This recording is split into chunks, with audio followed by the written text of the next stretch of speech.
আমি কিনেছি এই লাক্সারিয়াস প্রাইভেট জেটটা, আর এই পাইলট যদি এর ভেতরে 100 দিন আটকে থাকতে পারে এটা ওরও হয়ে যাবে। কি?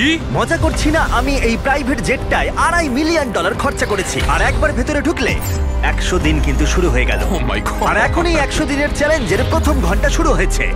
শুরু যখন করতেই হবে, চলো আমরা শুরু করে ফেলি। চলো একবার ঘুরে হ্যাঁ, আসি। চলো আমরা দেখিও আসল পাইলট কিনা। কি বলছো?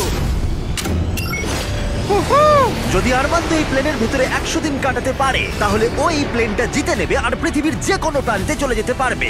দেখা যাক। 100 দিন এটার মধ্যে নো প্রবলেম। এটা স্মুথ রাইড ছিল, দারুণ দেখতে লাগছে। দেখা যাক ল্যান্ডটা স্মুথ হয় কিনা। এটা অসাধারণ লাগছে। এটা দারুণ ছিল। তোমার 100 দিনের চ্যালেঞ্জের প্রথম 2 ঘন্টা পেরিয়ে গেছে, কিন্তু যদি তোমার শরীরের কোনো অংশ এই প্লেনের বাইরে টাচ করে তাহলে এই ভিডিওটা শেষ হয়ে যাবে আর তুমি এই প্লেনটা হারাবে। মাটি ছোঁয়া যাবে না। Good luck. দেখা হচ্ছে তাহলে। তাহলে দেখা যাক আরমান্দো এই প্রাইভেট জেটটা জিততে পারে কিনা।